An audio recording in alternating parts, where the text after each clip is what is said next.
Welcome to CBSE words. तो हम पढ़ रहे थे ग्रेड 8 मैथ्स गणित प्रकाश पार्ट 2 का फर्स्ट चैप्टर और इस चैप्टर की 2 वीडियोस अपलोड हो चुकी है। अगर आपने नहीं देखा तो description as well as comment section में आपको प्लेलिस्ट का लिंक मिल जाएगा, वहां से देख सकते हो। आज का हमारा टॉपिक है 1.2 परसेंटेज ऑफ सम क्वांटिटी। चलिए कुछ क्वांटिटी का परसेंटेज निकालते हैं।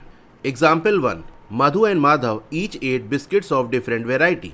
मधु और माधव दोनों अलग अलग वेराइटी के बिस्किट खाते हैं, या इमेज में भी देख सकते हो। एक ये व्हाइट कलर वाला बिस्किट खा रहा है और ये ब्राउन कलर वाला बिस्किट खा रहा है, तो दोनों की वैरायटी अलग है। Madhu's biscuits had 25% sugar while Madhav's had 35% sugar. Madhu जो बिस्किट खा रहा है उसमें 25% शुगर है, वहीं माधव जो बिस्किट खा रहा है उसमें 35% शुगर है। Can you tell who ate more sugar? क्या बता सकते हो किसने ज्यादा शुगर खाई? अगर आपको ये लग रहा है कि 25 और 35 में तो 35 ग्रेटर है, मतलब 35% शुगर ये ज्यादा है जो कि माधव वाले बिस्किट में है, मतलब माधव ज़्यादा शुगर खा रहा है। अगर आप ये लॉजिक लगा रहे हो तो गलत है, क्योंकि यहाँ पर हमसे क्वेश्चन में ये नहीं पूछ रहा है किसने ज़्यादा परसेंट शुगर खाई। क्वेश्चन में ये पूछ रहा है किसने ज़्यादा शुगर खाई, यानी शुगर की क्वांटिटी किसने ज़्यादा कंज्यूम की। लेकिन यहाँ पर वैल्यू तो हमको परसेंट में दी है, और ये चीज़ आप जानते हो परसेंट 100 में से बात करता है कि बिस्किट में 25% शुगर है, तो इसका मतलब अगर बिस्किट मान लो 100 ग्राम का है तो उसमें 25 ग्राम शुगर है। 100 के हिसाब से बात करेगा। एक्चुअल बिस्किट कितने ग्राम का है वो हमको क्वेश्चन में नहीं दिया, तो डायरेक्ट परसेंट को हम कंपेयर नहीं कर सकते। इसको एक एग्जांपल से भी समझ सकते हो। दो दोस्त कहीं पर जा रहे थे, एक का नाम है ए, दूसरे का नाम है बी, ठीक है। रास्ते में उनको भिखारी मिल गया, भिखारी भीख मांगने लगा। तो जो ए वाला दोस्त था उसने ये डिसाइड किया कि अभी मेरे जेब में जितना भी रुपया होगा ना उसका आधा मैं इस भिखारी को दे दूंगा। तो आधा कितना होता है? 50% होता है ना। यानी ए ने ये डिसाइड किया कि मैं अपना 50% जितना भी मेरे पास पैसा है वो इस भिखारी को दे दूंगा। अब दूसरा वाला जो दोस्त था उसको भी दोस्ती निभानी थी, उसने भी कहा कि यार मेरे भी जेब में जितना पैसा होगा ना उसका आधा मैं इस भिखारी को दे दूंगा। यानी उसने भी डिसाइड कर लिया कि मैं अपना 50% इस भिखारी को दे दूंगा। अब अगर मैं आपसे ये पूछूं कि बताओ किसने भिखारी को ज्यादा रुपया दिया, तो आप डायरेक्ट इसको कंपेयर नहीं कर सकते यार 50% इसने भी दिया 50% इसने भी दिया, मतलब दोनों ने सेम अमाउंट दिया। क्योंकि ए ने कहा कि मेरे पास जितना रुपए होगा उसका आधा, यानी उसका 50% मैं दूंगा। इसी तरह से बी ने भी कहा कि मेरे पास जितना रुपए है उसका मैं आधा, यानी उसका 50% दे दूंगा। लेकिन एक्चुअल ए और बी के पास कितना रुपए है ये तो हमको नहीं पता, तो हम नहीं बता सकते किसने कम दिया किसने ज्यादा दिया। अब एग्जाम्पल ले लेते हैं। मान लो ए के जेब में था 200 रुपए, वो अपना 50% देगा तो भिखारी को कितना मिल जाएगा? 100 मिल जाएगा। अब बी ने जब अपनी जेब में हाथ डाला तो पैसा ही नहीं मिल रहा था, बड़ी मुश्किल से 2 रुपए मिला। तो बी के पास कितना था? 2 रुपए था। तो इस 2 रुपए में से 1 रुपए उसने भी भिखारी की तरफ बढ़ाया कि भैया ले लो। भिखारी ने कहा कि मुझसे ज्यादा फकीर तो तुम ही हो, तुम्हारे ही पास पैसा नहीं है, मेरी जगह तुम ही को बैठना चाहिए। तो खैर बात हम ये कर रहे थे कि ए देगा 100 रुपीज, बी देगा 1 रुपीज। तो अब यहां से आप देख सकते हो कि ए ने ज्यादा रुपया दिया, बी ने कम दिया। परसेंटेज वाइज वैल्यू तो सेम आ रही थी, लेकिन जब एक्चुअल मनी का अमाउंट हमने निकाला कि भाई ए ने कितना रुपए दिया, बी ने कितना रुपए दिया, तब पता चला यार ए ने तो ज्यादा दिया है। तो यही चीज इस क्वेश्चन में भी होगी कि यहाँ पर हमको परसेंटेज में वैल्यू दी है, एक्चुअल क्वांटिटी नहीं दी है शुगर की। पहले हमको एक्चुअल क्वांटिटी निकालनी होगी, तब हम बता सकते हैं किसने ज्यादा शुगर खाई। As we just saw percentages represent fractional quantities और प्रोपोर्शंस। यही चीज मैंने आपको बताई कि जो परसेंटेजेस हैं वो फ्रैक्शनल क्वांटिटीज को रिप्रेजेंट करते हैं, या हम कह सकते हैं प्रोपोर्शन को रिप्रेजेंट करते हैं। जैसे मधु के बिस्किट की बात कर ले तो उसमें हमको क्वेश्चन में क्या दिया है कि उसमें 25% शुगर है। अगर परसेंट का साइन हटेगा तो आप जानते हैं डिनोमिनेटर में 100 आ जाएगा। तो इस 25% को इस तरह से हम फ्रैक्शन के फॉर्म में लिख सकते हैं। अब इस 25/100 का मतलब क्या? तो इसका मतलब ये है कि अगर बिस्किट मान लो 100 ग्राम का है तो उसमें 25 ग्राम शुगर है, तो यहाँ पर ये इस तरह से फ्रैक्शन बन गया। मतलब ये जो परसेंटेज है वो फ्रैक्शनल क्वांटिटीज को रिप्रेजेंट करते हैं, और बिस्किट और शुगर का जो अमाउंट है वो प्रोपोर्शन में होगा। मतलब अगर एक क्वांटिटी को आप चेंज करोगे तो दूसरी क्वांटिटी भी उसी के साथ साथ चेंज होगी, वरना परसेंट की वैल्यू बदल जाएगी। जैसे हमारा फ्रैक्शन क्या है 25/100। आपने कहा कि यार न्यूमरेटर को हम चेंज कर देते हैं, इसमें 2 मल्टीप्लाई कर देते हैं तो हो जाएगा 50/100। 100 हटेगा तो परसेंट का साइन आ जाएगा, तो ये बन जाएगा 50%। तो अकेले एक क्वांटिटी को हम चेंज नहीं कर सकते, अदरवाइज परसेंट की वैल्यू बदल जाएगी। देख सकते हो 25 से 50 हो गया। तब क्या करें? अगर इसमें चेंज लाना है तो न्यूमरेटर और डिनोमिनेटर में सेम नंबर मल्टीप्लाई करेंगे, तभी इक्विवेलेंट फ्रैक्शन हमको मिलता है। ये सब पढ़ ही चुके हो आप। तो अगर हम बिस्किट के अमाउंट को डबल कर दें, 100 ग्राम की जगह 200 ग्राम ले लें, तो उसके लिए यहाँ पर हमको 2 मल्टीप्लाई करना होगा। तो यही 2 आपको ऊपर भी मल्टीप्लाई करना होगा, तो फ्रैक्शन बन जाएगा 50/200। तो अगर आप बिस्किट 200 ग्राम लेते हो तो उसके अंदर शुगर कितनी हो जाएगी 50 ग्राम। अभी जो फ्रैक्शन है उसको रेशियो के फॉर्म में हम लिख सकते हैं, ये चीज़ आप पढ़ ही चुके हो कि 25/100 को हम क्या लिख सकते हैं 25:100। इसी तरह ये जो हमारा फ्रैक्शन बना है इसको भी लिख सकते हैं 50:200। ये दोनों क्वांटिटीज़ प्रोपोर्शन में होंगी। अब यहाँ पर आप देख सकते हो पहले वाले रेशियो का जो पहला वाला टर्म है उसमें अगर हम 2 मल्टीप्लाई कर दें तो दूसरे वाले रेशियो का पहला टर्म मिल रहा है। इसी तरह से पहले वाले रेशियो का जो दूसरा टर्म है अगर उसमें हम 2 मल्टीप्लाई कर दें तो दूसरे वाले रेशियो का दूसरा टर्म मिल जाएगा। यानी पहले वाले रेशियो में सेम नंबर दैट इज 2 का मल्टीप्लिकेशन किया गया तो दूसरा वाला रेशियो मिल गया। तो ये इस तरह से प्रोपोर्शन में होता है। तो यहाँ पर हमने शुगर इज टू बिस्किट का रेशियो निकाला। तो अगर एक क्वांटिटी को आप चेंज करोगे तो दूसरी क्वांटिटी भी उसी के साथ साथ चेंज होगी, मतलब सेम फैक्टर के साथ चेंज होगी। It would be inappropriate to compare just the percentages when they are referring to different quantities और होल्स। तो यही चीज़ मैंने आपको बताया कि ये सही नहीं होगा कि सिर्फ हम परसेंटेजेस को ही कंपेयर कर लें कि भाई 25 और 35 में तो 35 ग्रेटर है तो मतलब 35% शुगर ये ज़्यादा है। तो ये सही नहीं होगा क्योंकि परसेंटेज अलग अलग क्वांटिटीज़ या जो होल क्वांटिटी है मतलब बिस्किट जितने ग्राम का है उसी के पार्ट को शो कर रहे हैं कि भाई अगर बिस्किट 100 ग्राम का है तो उसमें से 25 ग्राम शुगर है। होल क्वांटिटी कितनी है ये हमको नहीं दिया है। That is if they both had 100 gram of biscuits then clearly Madhav ate more sugar. तो अगर बिस्किट 100 ग्राम का है तो जैसे यहाँ पर मैंने आपको फ्रैक्शन बना के दिखाया तो इसमें शुगर कितनी है 25 ग्राम। इसी तरह से माधव जो बिस्किट खा रहा है उसमें 35% शुगर है। परसेंट का साइन हटेगा तो यहाँ पर डिनोमिनेटर में 100 आ जाएगा। तो अगर बिस्किट 100 ग्राम का है तो उसमें 35 ग्राम शुगर है। तो अगर दोनों का ही बिस्किट 100 ग्राम का है तब यहाँ पर हम क्लियरली देख सकते हैं कि मधु ने 25 ग्राम शुगर खाया और माधव ने 35 ग्राम। तो अब ग्राम से वैल्यू आ गई ना, परसेंटेज में तो है नहीं। तो क्वांटिटी हम कंपेयर कर सकते हैं कि भाई 35 ग्राम तो ये ज़्यादा होता है 25 ग्राम से, मतलब माधव ने ज़्यादा शुगर खाई है। यही चीज़ यहाँ करके दिखा रहा है कि माधव ने जो शुगर खाई है उसकी वैल्यू आएगी 35 ग्राम, क्योंकि 35% 100 ग्राम का होता है 35 ग्राम पर 100 ग्राम। किसी भी क्वांटिटी का परसेंट निकालना तो हमने स्टार्टिंग में सीखा है। जैसे अगर हमको 100 ग्राम का 35% निकालना है तो कैसे निकलेगा 35% मल्टीप्लाई बाई 100 ग्राम, ये करना होगा। परसेंट के साइन हटा के डिनोमिनेटर में 100 आ जाएगा, मल्टीप्लाई बाई 100 ग्राम, 100 से 100 डिवाइड हो गया तो क्या बचा 35 और उसी के साथ ग्राम। इसी तरह से मधु ने 25 ग्राम शुगर खाई। इसको भी हम कैसे निकाल सकते हैं कि अगर हम 100 ग्राम का 25% निकाल लें कि भाई बिस्किट 100 ग्राम का है ना, उसका 25% शुगर है, मतलब 25% हमको निकालना होगा बिस्किट का जो कि 100 ग्राम का है, तो वही शुगर है। तो 25/100 मल्टीप्लाई बाई 100 ग्राम, यहाँ से भी 100 चला गया तो क्या बचेगा 25 ग्राम। तो 25 ग्राम ऐसे भी निकाला जा सकता है। तो यहाँ पर आपको ये बता रहा है कि अगर टोटल क्वांटिटी सेम, जैसे यहाँ पर कह दिया कि भाई दोनों ही बिस्किट 100 ग्राम के हैं, तब तो परसेंटेज से ही डायरेक्ट हम बता सकते हैं कि किसकी क्वांटिटी कम है किसकी ज़्यादा है, क्योंकि टोटल क्वांटिटी सेम है ना। तो उस टोटल क्वांटिटी का जो परसेंट ज़्यादा होगा उसकी क्वांटिटी ज़्यादा होगी। जैसे दोनों ही बिस्किट 100 ग्राम के हैं तो 100 ग्राम का अगर हम 25% निकालेंगे तो उसकी वैल्यू कम आएगी। उसी 100 ग्राम का अगर 35% निकालेंगे तो उसकी वैल्यू ज़्यादा आएगी। लेकिन जनरल केस में जब हमको टोटल क्वांटिटी ना पता हो कि भाई जो बिस्किट वो खा रहे हैं वो कितने ग्राम का है, तब हम डायरेक्ट परसेंट को कंपेयर नहीं कर सकते। Suppose Madhu ate 120 gram of biscuits and Madhav ate 95 gram of biscuits, who consumed more sugar, try to find out. तो अब यहाँ पर देख सकते हो बिस्किट का जो अमाउंट है वो अलग अलग है। मधु 120 ग्राम बिस्किट खा रहा है और माधव 95 ग्राम बिस्किट खा रहा है। तो अब यहाँ बताओ कि कौन ज़्यादा शुगर कंज्यूम कर रहा है। चलो फाइंड आउट करने की कोशिश करते हैं। We know that the weight of sugar is proportional to the weight of biscuits consumed. अब ये चीज़ हम जानते हैं कि जो शुगर का वेट और बिस्किट का वेट ये प्रोपोर्शनल है। मैंने आपको पूरा निकाल के दिखाया था कि नहीं। जैसे मधु की बात कर ले तो मधु जो बिस्किट कंज्यूम कर रहा है उसमें 25% शुगर है, यानी अगर उसका बिस्किट 100 ग्राम का है तो उसमें 25 ग्राम शुगर होगी। एक क्वांटिटी को चेंज करेंगे दूसरी क्वांटिटी भी चेंज हो जाएगी, मतलब ये प्रोपोर्शनल है कि अगर वेट ऑफ बिस्किट को आप चेंज करोगे तो उसी फैक्टर के साथ शुगर का जो अमाउंट है वो भी चेंज हो जाएगा। Madhu ate 120 gram of biscuits having 25% sugar. The amount of sugar he ate is the value in the blank. तो कितना वो शुगर खा रहा है उसकी वैल्यू आपको ये यहाँ पर जो ब्लैंक है वहाँ पर मिलेगी।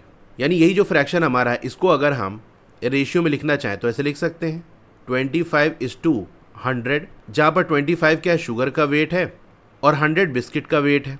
अगर इसमें कोई चेंज हम लाएं और एक नया रेशियो बनाएं तो वो प्रपोर्शन में होगा। अब हमको यहाँ पर बिस्किट का वेट दे दिया है, शुगर का वेट पता करना है, तो शुगर का वेट क्या होगा ये पता करना है, लेकिन बिस्किट का वेट दे दिया कि वो 120 ग्राम है। तो यहाँ भी वही शुगर इज टू बिस्किट का रेशियो है। हमको ये पता है कि अगर बिस्किट 100 ग्राम का है तो उसमें 25 ग्राम शुगर है। ये बताना है कि अगर बिस्किट 120 ग्राम का है तो कितना शुगर होगी। तो उसके लिए हमको ये पता करना होगा कि ये जो 100 है वो 120 कैसे बना, मतलब 100 में ऐसा क्या मल्टीप्लाई कर दें कि 120 आ जाए। वही सेम चीज़ हम 25 में मल्टीप्लाई करेंगे, यानी शुगर के वेट में, तो दूसरे वाले रेशियो में जो शुगर का वेट है उसकी वैल्यू हमको मिल जाएगी। तो बेसिकली इस ब्लैंक में क्या आएगा ये हमको फिल करना है। A few ways of going forward are shown. अब आगे कैसे बढ़ें, कैसे सॉल्व करें, इसके कुछ वेज आपको दिए। पहला तरीका क्या है, 25% शुगर का मतलब क्या कि 25 ग्राम शुगर है पर 100 ग्राम ऑफ बिस्किट, यानी बिस्किट अगर 100 ग्राम का है तो उसमें 25 ग्राम शुगर है। तो इसको आप ऐसे देखो कि अगर बिस्किट हमारा 100 ग्राम का है, ठीक है, ये बिस्किट की बात हो रही है, तो उसमें शुगर कितना है 25 ग्राम। हमको बताना है 120 ग्राम बिस्किट में कितना शुगर होगा। तो एक काम करते हैं, अगर दोनों को ही हम 5 से डिवाइड कर लें तो क्या आएगा, 100 को 5 से डिवाइड करोगे तो आएगा 20, 25 को 5 से डिवाइड करोगे तो आएगा 5, यानी अगर बिस्किट 20 ग्राम का है तो उसमें 5 ग्राम शुगर होगी। अब इस 20 को 120 कैसे बनाएं, तो अगर 20 में 6 मल्टीप्लाई कर दे तो 120 आ जाएगा। तो 6 यहाँ मल्टीप्लाई कर दो, 6 यहाँ मल्टीप्लाई कर दो, क्योंकि दोनों क्वांटिटीज प्रोपोर्शनल है, तो मतलब एक को चेंज करोगे तो उसी फैक्टर के साथ दूसरे को भी चेंज करना होगा। तो 20 को अगर 6 से मल्टीप्लाई कर दें तो 2 6 12 यानी 120 हो जाएगा। 5 को 6 से मल्टीप्लाई करो, 5 6 30 यानी 30 ग्राम। तो हमको आंसर मिल गया कि अगर बिस्किट 120 ग्राम का है तो उसमें 30 ग्राम शुगर होगी। हमने कैसे निकाला कि भाई 100 को डायरेक्ट 120 कैसे बनाए, काम करते हैं 100 को पहले 20 बना लेते हैं, फिर 2 6 12 होता है, यानी 20 में 6 मल्टीप्लाई कर देंगे तो काम आ जाएगा। मतलब पहले हमने 5 से डिवाइड किया, फिर हमने 6 से मल्टीप्लाई कर दिया। यही चीज़ हमने इधर भी की है। तो एक तरीका तो ये है। दूसरा क्या है, the proportional relation can be written as. ये जो प्रोपोर्शनल रिलेशन हमको दिया है इसको हम ऐसे लिख सकते हैं, ये आपने पढ़ा है कि भाई हम क्या करेंगे, 25:100 का मतलब इसको हम फ्रैक्शन में बदल सकते हैं, 25/100। ये इक्वल होगा, ये दूसरे वाले रेशियो का पहला टर्म हमको दिया नहीं है, इसकी जगह कोई हम वेरिएबल यानी लेटर नंबर चूज़ कर लेते हैं। तो शुगर है तो इसको चलो एस से डिनोट कर देते हैं, बाकी एक्स वाई जेड ए भी कुछ भी यूज़ कर सकते हो। और दूसरा वाला टर्म 120 है तो डिनोमिनेटर में आ जाएगा 120। बस एस के लिए आपको सॉल्व कर लेना है। अगर दोनों साइड हम 120 मल्टीप्लाई कर दें तो 120 और 120 चला गया, तो एस की वैल्यू क्या आ जाएगी, 25/100 मल्टीप्लाई बाई 120। 5 5 ज़ा 25, 5 2 ज़ा 10, तो ये 0 हो गया, 0 से 0 चला गया, 2 6 ज़ा 12, 6 5 ज़ा 30। तो यहाँ से भी शुगर की वैल्यू वही आ रही 30 ग्राम। तो आपने देखा दो अलग अलग तरीके से हम इसको कर सकते हैं। अब इधर एक डायग्राम भी बना, इससे आप विजुअलाइज भी कर सकते हो कि हमको दिया है कि शुगर 25% है, अमाउंट हमने निकाल लिया 30 ग्राम, तो ये इतना शुगर है। अगर इस 25 में 2 मल्टीप्लाई कर दो तो 50 आ जाएगा, तो इसमें भी आप 2 मल्टीप्लाई कर दो तो आपको ये 60 की वैल्यू मिल जाएगी।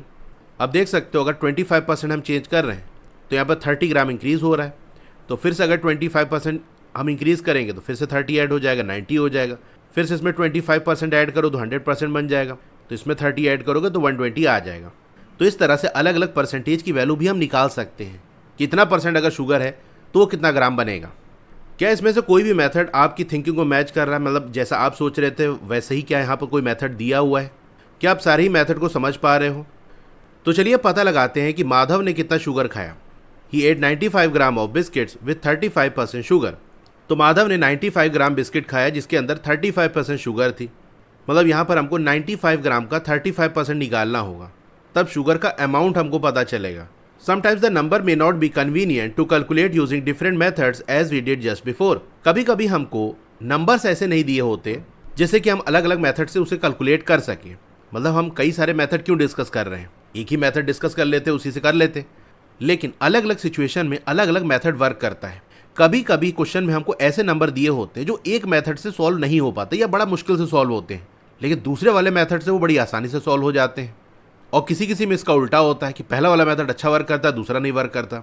तो इसीलिए हमको अलग अलग मेथड पढ़ना होता है ताकि जब जहाँ जैसा क्वेश्चन हो वो वाला मेथड अप्लाई करके आंसर हम निकाल सकें।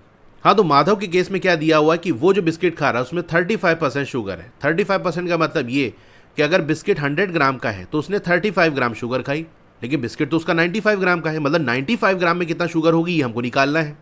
तो इसको आप ऐसे देखो कि अगर बिस्किट 100 ग्राम का है माधव वाला, तो उसके अंदर 35 ग्राम शुगर है। हमको पता लगाना है कि भाई 95 ग्राम में कितना शुगर होगी ये बता दो। अब एक काम करते हैं, पहले हम 1 ग्राम का निकाल लेते हैं कि 1 ग्राम बिस्किट में कितना शुगर होगी। तो इसके लिए दोनों साइड हमको 100 से डिवाइड करना होगा 100 और 100 चला जाएगा तो यहाँ पर क्या बचेगा, 1 ग्राम आएगा। तो 1 ग्राम बिस्किट में 35/100 ग्राम शुगर है। ठीक है, ये बिस्किट का अमाउंट है, ये शुगर का अमाउंट है। हमको 95 ग्राम बिस्किट का बताना है। 1 ग्राम बिस्किट का हमने निकाल लिया है। इसी में अगर हम 95 मल्टीप्लाई कर दें तो आ जाएगा कि नहीं। तो 1 में 95 मल्टीप्लाई करोगे तो ये 95 ग्राम हो जाएगा। शुगर में भी हमको 95 मल्टीप्लाई करना होगा क्योंकि प्रोपोर्शनल है दोनों क्वांटिटीज़। तो 35/100 मल्टीप्लाई बाई 95। 5 2 ज़ा 10, ये 20 हो गया। 5 1 ज़ा 5, 5 9 ज़ा 45, 5 4 ज़ा 20, 5 7 ज़ा 35, 97 ज़ा 133 होता। 133 को अगर आप 4 से डिवाइड करोगे तो आ जाएगा 33.25 ग्राम। तो इस तरह से हमने निकाल लिया कि 100 ग्राम में कितना शुगर है, ये हमको पता है, परसेंटेज के फॉर्म में ही वैल्यू दी थी हमको। तो वहाँ से 1 ग्राम का निकाल लिया। फिर उस 1 ग्राम से जितनी क्वांटिटी का हमसे पूछा था, दैट इज़ 95 ग्राम का, वो हमने निकाल लिया। तो देखो ये आंसर आ रहा है कि नहीं, 33.25 ग्राम। इसको इस तरह से फ्रैक्शन बना के भी कर सकते हैं कि हमको क्वेश्चन में दिया हुआ है कि भाई 35 ग्राम शुगर है 100 ग्राम के बिस्किट में। तो हमको ये पता करना है कि कितना ग्राम शुगर होगी। ये क्वांटिटी हमको नहीं पता, तो हमने कोई लेटर नंबर चूज़ कर लिया x। तो कितना ग्राम शुगर होगी 1 ग्राम के बिस्किट में। तो यहाँ से x की वैल्यू आ गई 35/100, यानी 35/100 ग्राम शुगर होगी 1 ग्राम के बिस्किट में। तो 1 ग्राम का हमको मिल गया, तो 95 का निकालने के लिए 95 से मल्टीप्लाई कर देंगे। अब इसको इस तरह से भी हम सॉल्व कर सकते हैं कि हमको दिया है कि 35 ग्राम शुगर है 100 ग्राम के बिस्किट में। तो कितना ग्राम शुगर होगी 95 ग्राम बिस्किट में। दोनों साइड 95 से मल्टीप्लाई कर लो, सॉल्व कर लोगे तो वही वैल्यू आपको मिलेगी। तो अब बताओ किसने ज़्यादा शुगर कंज्यूम की। तो मधु ने 30 ग्राम शुगर कंज्यूम की और माधव ने 33.25 ग्राम शुगर। तो कौन ज़्यादा, माधव का ही ज़्यादा है। Therefore Madhav ate more sugar. More generally y% of some value say 80 is given by y/100 multiply by 80।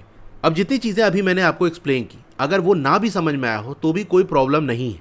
यहाँ पर अब आपको एक सिंपल सा फॉर्मूला, सिंपल सा रूल दे दिया है कि भाई किसी भी क्वांटिटी का अगर कुछ परसेंट आपको निकालना है, जैसे मान लो कोई y% आपको निकालना है किसी वैल्यू का, जैसे वो वैल्यू आपको 80 दी, यानी 80 का y% अगर आपको निकालना है तो क्या करना होगा, y% है ना, अगर परसेंट का साइन हटाओगे तो डिनोमिनेटर में 100 आ जाएगा। फिर जिस वैल्यू का आपसे y% पूछा है वो मल्टीप्लाई हो जाएगा। 80 कैसे पूछ रहा है, तो 80 से ये मल्टीप्लाई हो जाएगा। We can also say that 45% of some value say z is given by 45/100 multiply by z। अब अगर किसी क्वांटिटी का कुछ परसेंट हमको निकालना हो और परसेंट की वैल्यू हमको दे दी कि इतना परसेंट निकालना है, और वो क्वांटिटी नहीं दी, उसको हमने जैसे z मान लिया। ऊपर वाले केस में परसेंट की वैल्यू हमको नहीं पता थी तो y हमने मान लिया। क्वांटिटी की वैल्यू पता थी कि वो 80 है, तो उसको इस तरह से निकाल सकते हैं। अब यहाँ पर परसेंट की वैल्यू हमको दे दी कि 45% है, लेकिन वो वैल्यू कितनी है वो हमको नहीं पता, तो वहाँ z मान लिया हमने। तो उसको कैसे निकालेंगे, अगेन वही चीज़, 45% तो दिया है ना, परसेंट हटाओगे तो 45/100 हो जाएगा, और ये क्वांटिटी से मल्टीप्लाई होता है जो कि हमको z दिया है, तो 45/100 z से मल्टीप्लाई हो जाएगा। अब इस लॉजिक के हिसाब से अगर जो ऊपर क्वेश्चन दिया है उसको हम करना चाहें तो कैसे होगा, बड़ी आसानी से। हमको ये दिया हुआ है कि मधु जो बिस्किट खा रहा है उसमें 25% शुगर है और माधव जो बिस्किट खा रहा है उसमें 35% शुगर है। हमको ये भी दे दिया कि मधु जो बिस्किट खा रहा है ना वो 120 ग्राम है और माधव जो खा रहा है वो 95 ग्राम है। हमको ये पता करना है कि दोनों ने कितना शुगर खाई। तो इस वाले केस में हमको ये पता करना होगा कि 120 का 25% कितना होता है। तो 25% पूछ रहा है, मतलब 25/100 किसका, क्वांटिटी कितनी दी है 120 का, तो बस सॉल्व कर लो। 0 0 चला गया, 5 2 ज़ा 10, 5 5 ज़ा 25, 2 1 ज़ा 2, 2 6 ज़ा 12, 6 5 ज़ा 30 आ गया कि नहीं, 30 ग्राम। इसी तरह से माधव ने 35% शुगर वाला बिस्किट खाया। बिस्किट की क्वांटिटी आपको दे दी कि बिस्किट कितने ग्राम का है, यानी आपको बेसिकली ये बताना है कि 95 ग्राम का 35% कितना होता है, क्योंकि 95 ग्राम का 35% शुगर है और शुगर का अमाउंट ही तो बताना है हमको, यानी 95 ग्राम का 35% बताना है। तो 35% बताना है, मतलब 35/100 किसका, क्या क्वांटिटी दी है 95, तो 95 से मल्टीप्लाई कर देंगे। इसको सॉल्व करोगे तो वही 33.25 आ जाएगा ग्राम्स। अब यहाँ से डायरेक्ट हम कंपेयर कर सकते हैं। तो समझ गए, किसी भी क्वांटिटी का कुछ परसेंट निकालना है तो उस परसेंट को उस क्वांटिटी से मल्टीप्लाई कर दो। 120 का 25% निकालना है तो 120 को 25% से मल्टीप्लाई कर दो। परसेंट साइन हटेगा, डिनोमिनेटर में 100 आ जाएगा, सॉल्व कर लो, वही बात है। Free hand computations. अब यहाँ पर हम फ्री हैंड कंप्यूटेशन करेंगे, मतलब बिना पेन पेपर का यूज़ किए मन में ही कैलकुलेशन करेंगे। तो कैसे कर सकते हैं, चलिए सीखते हैं। अभी हमने 25% 120 का कैलकुलेट किया, is 25% the same as 1/4 that is a quarter. आप ये बताओ कि क्या 25% सेम है 1/4 के? तो 25% को हम क्या लिख सकते हैं, परसेंट हटाओगे डिनोमिनेटर में 100 आ जाएगा। 25 से न्यूमरेटर और डिनोमिनेटर को डिवाइड कर दो, 25 1 25, 25 4 100, यानी आ जाएगा 1/4। तो हाँ भाई सही बात तो है कि 25% बेसिकली किसी भी क्वांटिटी का 1/4 यानी एक क्वार्टर होता है। जैसे ये एक सर्किल है, इसके अगर हम 4 पार्ट कर दें तो एक पार्ट क्वार्टर कहलाएगा, चूँकि होता है 1/4। तो परसेंट में ये वैल्यू है, फ्रैक्शन के फॉर्म में ये ऐसे बनेगा। Suppose we want to find 25% of 40। अगर मान लो हमको 40 का 25% निकालना है, तो क्या ये सेम है 1/4 ऑफ 40? मतलब 40 का अगर 1/4 निकाल लें तो क्या उससे आंसर मिल जाएगा? बिल्कुल मिल जाएगा। 40 का 25% निकालना है ना, तो 25% 1/4 की तरह से है, तो 1/4 मल्टीप्लाई बाय 40, 4 1 4, 4 10 40, तो आ जाएगा 10। तो 1/4 से मल्टीप्लाई कर ले, या हम ऐसा भी कह सकते हैं 4 से डिवाइड कर लें। 40 को 4 से डिवाइड करोगे तो भी तो आपको 10 मिलेगा।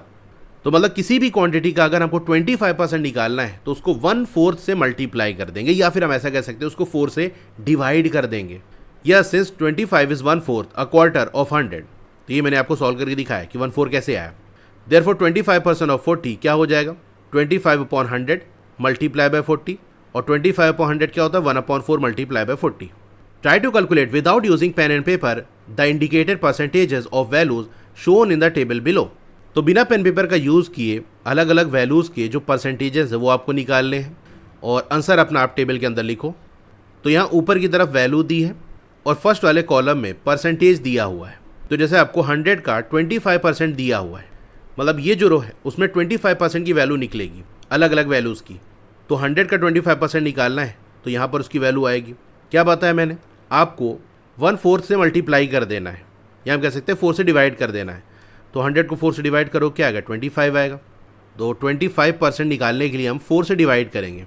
तो 200 को 4 से डिवाइड करोगे तो आ जाएगा 50, 50 को 4 से डिवाइड करोगे तो आएगा 12.5, 80 को 4 से डिवाइड करोगे आएगा 20, 10 को 4 से डिवाइड करोगे आएगा 2.5, 35 को 4 से डिवाइड करोगे तो आएगा 8.75, 287 को 4 से डिवाइड करोगे तो 71.75 आ जाएगा। अब 10% निकालने के लिए क्या करना पड़ेगा, तो पहले 10% को फ्रैक्शन के फॉर्म में बदल लो कि भाई 10% बेसिकली क्या होता है 10/100, 0 0 चला गया, आ गया 1/10, यानी 10% बेसिकली 1/10 होता है। या हम ऐसा कह सकते हैं किसी भी क्वांटिटी का 10% निकालने के लिए उसको 10 से डिवाइड कर दो। तो 10 से डिवाइड करना तो बड़ा सिंपल होता है। अगर उस नंबर के लास्ट में 0 आ रहा है तो एक 0 हटा दो, अगर 0 नहीं आ रहा है तो डेसिमल एक डिजिट पीछे खिसक जाएगा। तो 100 को 10 से डिवाइड करोगे तो 10 आ जाएगा, 200 को 10 से डिवाइड करोगे 20 आ जाएगा, 50 लास्ट का 0 हटा दो 5 आ जाएगा, यहाँ 8 आ जाएगा, 10 को 10 से डिवाइड करोगे 1 आ जाएगा, 35 को 10 से डिवाइड करो क्या आएगा, राइट से एक डिजिट के बाद डेसिमल लग जाएगा, यानी ये हो जाएगा 3.5। इसी तरह से 287 में राइट से एक डिजिट के बाद डेसिमल लग जाएगा तो हो जाएगा 28.7। अब चलिए 20% निकालते हैं। तो 20% बेसिकली क्या होगा 20/100, 0 0 चला गया, 2 1 2, 2 5 10, यानी आ जाएगा 1/5। तो किसी भी क्वांटिटी का 20% निकालने के लिए उसको 1/5 से मल्टीप्लाई कर दो, या हम ऐसा कर सकते हैं उसको 5 से डिवाइड कर दो। तो जो नंबर्स दिए उसको 5 से डिवाइड कर दो। एक तरीका तो ये है। दूसरा आप ये देखो कि 10 का डबल ही तो होता है 20, यानी 10% वाली जो हमने वैल्यू निकाली है उसमें अगर हम 2 मल्टीप्लाई कर दें तो 20% वाली वैल्यू मिल जाएगी, क्योंकि 10 2 20 होता है। तो बस यही काम कर दो, इससे और आसानी से आ जाएगा कि 10% वाली रो में जो भी वैल्यूज हमारी लिखी है इसी को जस्ट डबल कर दो, 2 से मल्टीप्लाई कर दो। तो ये 20, ये 40, 5 2 10, 8 2 16, तो ये 2, ये हो जाएगा 7, और ये हो जाएगा 57.4। अब अगर 5% की बात कर लें तो उसमें देख सकते हो अगर 10 को हम 2 से डिवाइड कर दे तो 5 आ जाएगा, यानी 10% वाली जो वैल्यू है इसी को हाफ कर दो, इसी को 2 से डिवाइड कर दो तो 5% की वैल्यू आ जाएगी, क्योंकि 10 को 2 से डिवाइड करने पे 5 आता है।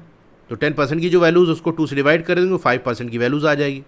तो 10 को 2 से डिवाइड करोगे तो आ जाएगा 5, यहाँ आ जाएगा 10, ये हो जाएगा 2.5, ये हो जाएगा 4, 1 को 2 से डिवाइड करो क्या आएगा 0.5, 3.5 को 2 से डिवाइड करोगे आएगा 1.75, इसी तरह से 28.7 को 2 से डिवाइड करोगे तो 14.35 आ जाएगा। तो ये हमारा टेबल कंप्लीट हो गया। अब ये वैल्यूज़ आपने कैसे फाइंड आउट की, अपने मेथड को क्लास के साथ डिस्कस करो। तो मेथड मैंने आपको बता ही दिया कैसे करना है। क्या कोई इंटरेस्टिंग चीज़ आपको मिली इस टेबल के अंदर? You might have notice that 20% of a value is double that of 10% of the same value. तो आपको ये नोटिस होगा कि किसी भी वैल्यू का जो 20% है वो 10% का डबल है। बेसिकली हमने 10% की वैल्यू निकाली थी, उसी को डबल करके तो 20% वाली वैल्यू निकाली थी। This will always happen as 20%, that is 20 parts out of 100 is twice that of 10%, that is 10 parts out of 100। तो ऐसा हमेशा होगा क्योंकि जो 20% है वो 10% का ट्वाइस है। Using this understanding mentally calculate how much 40% of values in the table above would be. अब इसी अंडरस्टैंडिंग का यूज करके आप बताओ 40% कितना होगा। मन में करना है आपको, लिख के सॉल्व करने की जरूरत नहीं है। तो यहाँ पर मैं 40% का आपको बता देता हूँ। तो ये चीज़ हम जानते हैं कि भाई 20% डबल होता है 40%। तो 20% वाली जो वैल्यूज़ है उसी को डबल कर दो तो आपको 40% वाली वैल्यूज़ मिल जाएगी। तो 40, 80, 20, 32, 4, 14, 114.8। What relationship do you observe among 20%, 5% and 25% of a value? अच्छा 20%, 5% और 25% में क्या रिलेशन आपको दिख रहा है? तो ये जी सीधे सीधे दिख रही है कि 20% और 5% को ऐड कर दें तो 20 + 5 क्या होता है? 25 होता है। मतलब 20% वाली वैल्यू और 5% वाली वैल्यू को ऐड कर दें तो हमको 25% वाली वैल्यू मिल जाएगी। It appears that 20% of y plus 5% of y equal 25% of y। तो ये मैंने आपको बताया, किसी भी क्वांटिटी का 20% और 5% को ऐड कर दोगे तो उस क्वांटिटी का 25% आपको मिल जाएगा। We can verify this property always holds. इसको हम वेरीफाई कर सकते हैं कि ये प्रॉपर्टी हमेशा होल्ड करेगी। मतलब ऐसे फ्रैक्शन के फॉर्म में अगर आप लिखो 20/100 multiply by y plus 5/100 multiply by y, इन दोनों क्वांटिटीज़ को अगर आप ऐड करोगे तो डिनोमिनेटर सेम है, सिंपल न्यूमिनेटर ऐड हो जाएगा तो आ जाएगा 25/100 मल्टीप्लाई बाई वाई। अब इसी ऑब्जर्वेशन का यूज़ करके मेंटली यानी मन में आप कैलकुलेट करो कि क्या होगा 15% इन वैल्यूज़ का जो टेबल में दी है। तो 15% कैसे आएगा आप देख सकते हो, अगर हम 10% और 5% को ऐड कर दें, या फिर हम ऐसा भी कर सकते हैं कि 20% माइनस 5%, तो 20 माइनस 5 15 होता है। तो चाहे आप 10% प्लस 5% कर लो उससे भी 15% मिल जाएगा, या 20% माइनस 5% कर लो, दोनों तरीके से मिल जाएगा। तो ये आप सॉल्व करना अपने से, जस्ट आपको एडिशन या सब्सट्रैक्शन करना, कुछ नया नहीं है। Suppose you have to mentally calculate the following percentages of some values. अब मान लो आपको कुछ वैल्यूज के ये परसेंटेजेस कैलकुलेट करने हैं मेंटली यानी मन में ही। क्या करना है 75%, 90%, 70%, 55%। तो कैसे करोगे आप, डिस्कस करो।